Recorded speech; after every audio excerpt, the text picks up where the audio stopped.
volta com o programa Eclésia dessa noite. Estamos conversando sobre os apóstolos Pedro e Paulo, mas mais especificamente sobre o período que eles ficaram em Roma, né? E se há alguma maneira da gente comprovar na história, especialmente na literatura patrística, aquela literatura dos primeiros séculos, se realmente Pedro e Paulo não só viveram em Roma, como lá foram martirizados no ano 67, como diz a tradição, né? Nós já fizemos uma boa conversa sobre isso no bloco anterior, mas eu pedi para o Padre Guido, nesse bloco agora, explicar para a gente trechos desses documentos, né, que comprovam que lá viveram. Apesar que aquela passagem que o senhor já destacou para a gente da Carta de São Pedro, deixa claro, né, tudo leva a crer que Pedro faz referência à Babilônia, a própria Roma, e que lá estava mandando saudações. Mas, Padre Guido, há outros documentos, né, onde deixa isso mais claro. O senhor pode mostrar algum desses trechinhos para a gente, por favor? Sim, por exemplo, o Papa Clemente, na linha de sucessão, digamos assim, dos papas Pedro, depois tivemos o Papa Lino, o Papa Anacleto e o quarto Papa Clemente. Clemente, conhecido também como Clemente de Roma. De Roma, exato. Este homem, Papa Clemente, que faleceu no ano 97, estamos indo no primeiro século, ele escreveu aos fiéis da cidade de Corinto, cita esta frase: coloquemos diante dos olhos os ilustres apóstolos que deixaram entre nós magnífico exemplo de fidelidade, enfrentando um glorioso martírio. Referência de Pedro e Paulo. Certo. Quer dizer, deixando claro a questão do martírio, aí não dá para ter dúvida, né? Exato. Agora, quanto ao martírio, quem era o imperador era Nero, certo. No ano 67, Pedro foi condenado a morrer como Jesus, na cruz. Aí temos um documento que faz parte da literatura cristã do primeiro século, que afirma que quando ele viu a cruz preparada sobre a qual deveria morrer, ele não se achou digno de morrer como Jesus e pediu aos carrascos, e foi atendido, de ser crucificado de cabeça para baixo e pés para cima. Então diz a tradição que Pedro foi crucificado de cabeça para baixo. Exato. E esta mensagem que vem através da literatura cristã é comprovada também pela iconografia. Temos também até esculturas que representam Pedro crucificado de cabeça para baixo. Só vou fazer um parênteses rapidinho antes do comentário de Paulo. Eu ia perguntar na sequência, então, e Paulo, como morreu? Mas antes, Padre Guido, na cátedra de São Pedro, ou seja, na cadeira do Papa, né, já que o Papa é sucessor de São Pedro, o Papa Francisco é o Papa de número 266, né? Pedro I, Papa Francisco 266. Na cátedra de São Pedro, na cadeira de São Pedro, tem um sinal dedicado a São Pedro, que é justamente uma cruz de ponta cabeça. Porém, de poucos anos para cá, alguns grupos satanistas e alguns ainda grupos ligados a músicas estranhas acabam usando a cruz de ponta cabeça como um símbolo satanista. Há alguns desavisados, principalmente protestantes, que vão dizer assim, tá vendo? O Papa só pode ser um satanista. O Papa é aquelas loucuras, né? O Papa é a besta do Apocalipse e assim por diante, né? Enfim, como é que eles comprovam isso? Basta ver na cadeira de São Pedro que tem uma cruz de ponta cabeça. Se bem que esse sinal é super recente, esse sinal entre os satanistas, de usar uma cruz de ponta cabeça para zombar de Nosso Senhor Jesus Cristo. Agora, Padre Guido, quer dizer que o Papa tem lá o seu pezinho satânico quando ele usa uma cruz de ponta cabeça na cadeira dele? Faltaria só isso, né, Diácono Eric? Pelo amor de Deus, vamos deixar de lado esta coisa, mas damos fé ao que nós professamos, certo? Com toda a seriedade que o nosso credo merece, né? Por incrível que pareça, não para continuar um assunto tão ruim, acredite se quiser ouvir também medalhas de Nossa Senhora das Graças com o símbolo da maçonaria ao redor dela. Pois é, há distorções. Há distorções das coisas mais sagradas, né? O que não é o caso do São Pedro, porque justamente essa cruz de ponta cabeça na cadeira do Papa faz respeito à morte que o próprio Pedro sofreu, como diz a tradição. Bom, é apenas um parênteses para ficar bem claro aqui de onde vem essa tradição. Exato. O Pedro, portanto, encontrou a morte no patíbulo da cruz. ao passo que São Paulo, numa localidade logo fora da cidade de Roma... Por que teve que ser fora, Padre Guido? Porque a lei romana proibia a execução de pessoas para a morte dentro dos muros da cidade. Tinha que te levar para fora da cidade, Para fora. Também não foi no caso de Jesus em Jerusalém. Hoje, a Basílica do Santo Sepulcro está dentro da cidade, porque a cidade cresceu e foi necessário construir vários outros muros. Eu sou italiano, a cidade de Roma tem 7 muros. De tempo em tempo é construído... Construído maior porque a cidade aumentava, né? E a lei dizia que não se podia colocar um cadáver dentro dos muros da cidade. Só para ficar bem claro, Paulo foi assassinado fora dos muros de Roma. De que maneira ele foi assassinado? Foi degolado. Degolado. E ele foi enterrado também fora dos muros? Sim, até hoje, inclusive, no lugar onde ele foi sepultado, existe uma grandiosa basílica mantida pelos padres monges beneditinos. Visitamos. Aliás, temos imagens. Vamos ver algumas imagens dessa Basílica de São Pedro. Visitamos juntos aquela basílica. Perdão, das imagens da Basílica de São Paulo, né? São Paulo. Onde justamente está o túmulo. Esse que você está vendo aí é justamente o túmulo onde foi enterrado São Paulo. E sobre esse túmulo também foi erguida a Basílica de São Paulo. É por isso, então, Padre Guido, que essa Basílica de São Paulo que a gente está vendo, onde está o túmulo dele, é conhecido como São Paulo fora dos muros? Fora dos muros, exato. Porque, repito, a execução foi feita. E quanto a São Paulo, temos também uma literatura cristã que afirma algumas coisas que não está registrada como texto divinamente inspirado. Mas diz o seguinte, que quando ele foi degolado, a cabeça dele pulou 3 vezes. E onde tem 3 fontes? E hoje tem 3 fontes de água que ninguém sabe qual é a origem. Agora, o lugar da morte fica hoje a 2 quilômetros distante da grandiosa basílica que foi construída. Que São Paulo morreu fora dos muros e morreu decapitado, não há dúvidas. Que ele foi enterrado no lugar onde ergueu-se a Basílica de São Paulo fora dos muros, também não há dúvidas. Essa tradição da fonte, nós não sabemos, né? Isso pode fazer parte do folclore popular? Pode, mas não sabemos. De repente, foi assim que aconteceu. Não é possível apenas uma comprovação formal, né, Padre Guido? Mas uma coisa está certa, que entrou no costume dos primeiros tempos da história da vida cristã prestar a homenagem devida aos dois.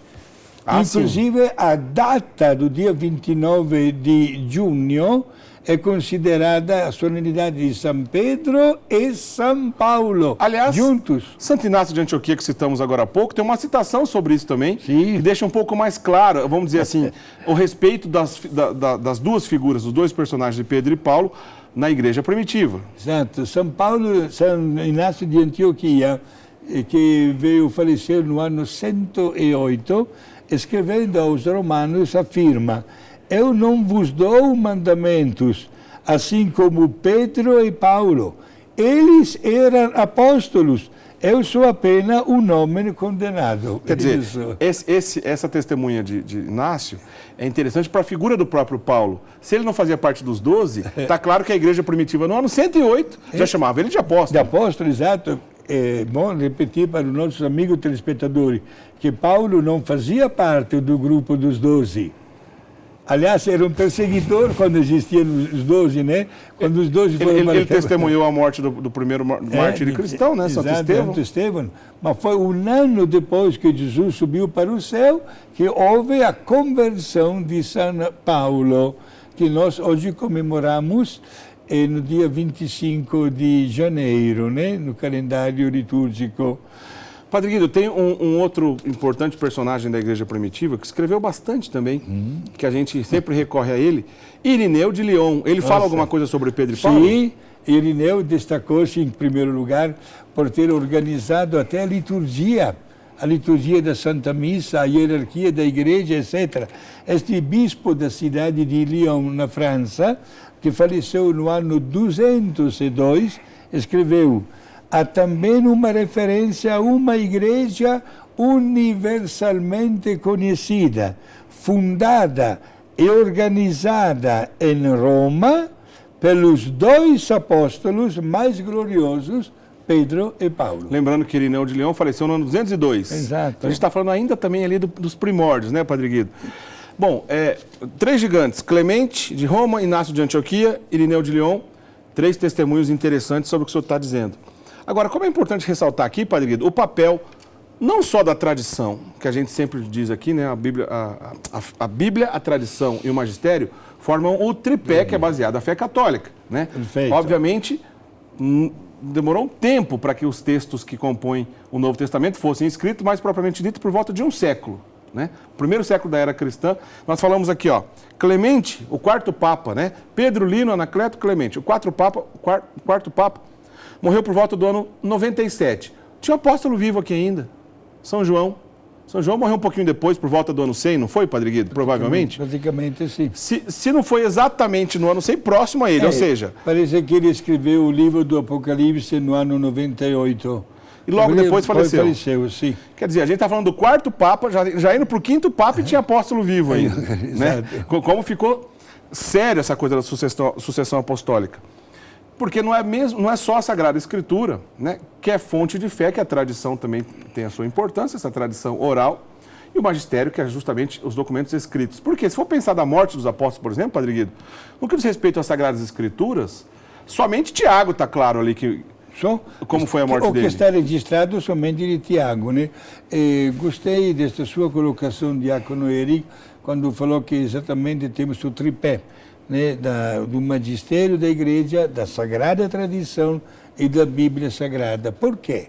Porque até hoje há tantos nossos irmãos que não acreditam no trabalho, no serviço do magistério da igreja e menos ainda da tradição cristã. Acreditam só no que está escrito, são os protestantes, né? Quando nós sabemos que o magistério da igreja é a alma da nossa vida, é tudo para nós, porque é uma igreja viva que responde plenamente até aos nossos tempos. Eu lembro sempre, Diácono Eric, e com orgulho digo isso, um dia que estava num ônibus, indo de Criciúma para São Paulo, 14 horas de ônibus, e ao meu lado no ônibus, um pastor protestante. E conversa vai, conversa vem. A um certo ponto, o pastor protestante me disse: Padre, eu vejo uma coisa em vocês católicos que nós não temos. Eu perguntei, o que seria? Vocês, me falou ele, vocês católicos têm um Papa que nós não temos. É sinal visível da unidade. Nossa, e como? Sinal visível da unidade. Olha que frase pronunciada por um pastor protestante, né? Vocês têm numa cabeça um Papa que representa com o seu magistério a unidade da igreja, o estímulo para viver em perfeita sintonia, uma continuação lógica da presença de Cristo entre nós.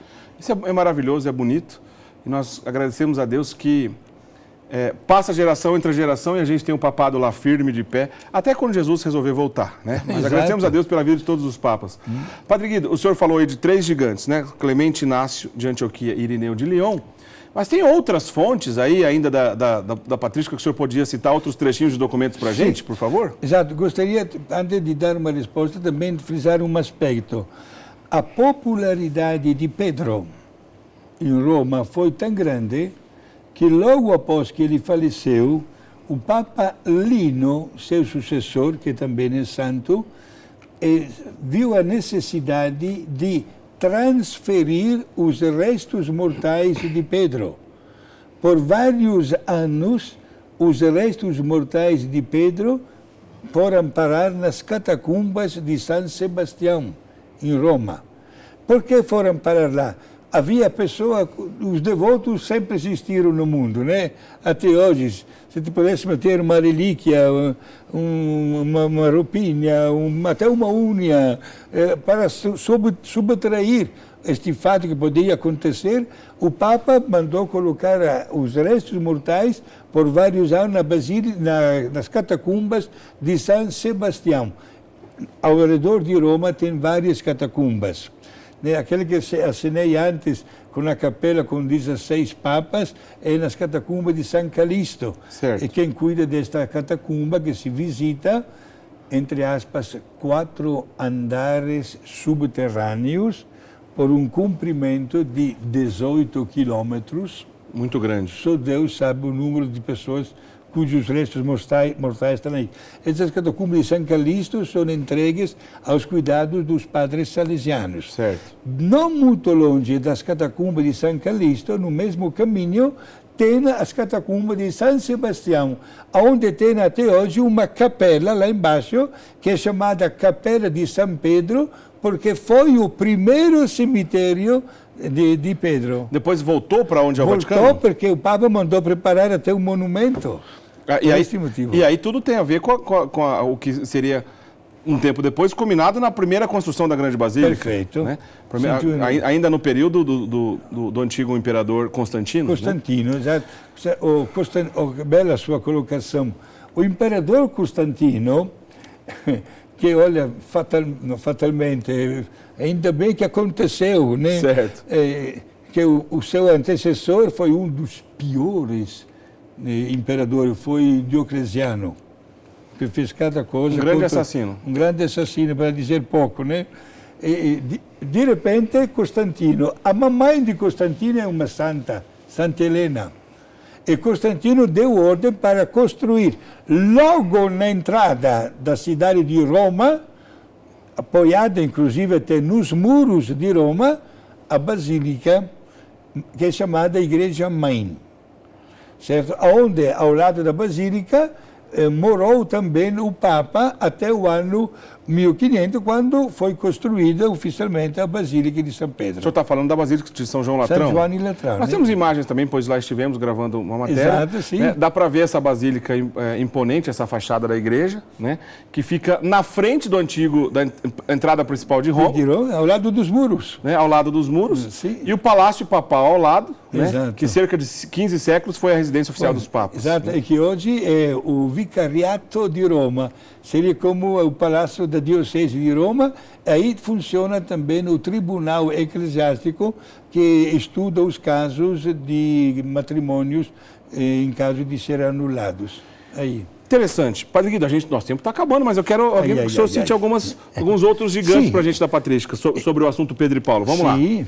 Olha, temos o grande escritor Dionísio da cidade de Corinto, que faleceu no ano 171, que escreve uma carta aos romanos, dizendo: Pedro e Paulo, indo para a Itália, vos transmitiram os mesmos ensinamentos e sofreram um martírio simultaneamente. Outra fonte muito antiga, né? 171 ele morreu. Provavelmente ele escreveu essa carta um ano antes da sua morte, por volta do ano 170. Dionísio de Coríntio. Exato. E temos também, né, Eusébio, que é o bispo da cidade de Cesareia, que tem duas declarações inerentes ao nosso tema de hoje.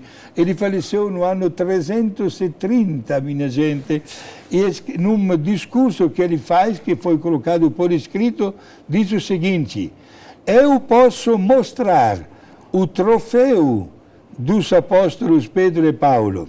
Aí começa: se, pois, quereis ir ao Vaticano ou à Via Ostiense, Ostiense significa o caminho para a cidade de Ostia. Certo. Encontrareis, ou no Vaticano, ou indo para Ostia, encontrareis os troféus dos fundadores desta igreja de Roma. Porque no Vaticano foi o lugar da morte de Pedro. E caminho fora da cidade? Para Ostia foi de Paulo. Interessante. E tem uma outra estação de Eusébio de Cesareia também legal. Eusébio, sim, ele afirma: olha só, o imperador Nero teve a presunção de matar os apóstolos. No seu reinado, Paulo foi decapitado em Roma. E ali, igualmente, Pedro foi crucificado. É a prova, minha gente. Lembrando que Eusébio de Cesareia morreu no ano 330. Então, quer dizer, é uma geração que ouviu isso da sua geração anterior, que por sua vez ouviu da anterior, que já viu isso com os próprios olhos. Então a gente não dá para duvidar, a gente está falando de muito próximo dos acontecimentos, né, Padre Guido? Exato. E poucos anos antes de Eusébio, Orígenes, que faleceu no ano 253, escreve, olha bem as palavras dele, Pedro, finalmente, tendo ido para Roma, lá foi crucificado de cabeça para baixo. Comprova. 253, lembrando. Exato, ele já comprou. Inclusive, repito, a iconografia, nós temos vários crucifixos, até esculpidos no mármore, com certo. Pedro de cabeça para baixo.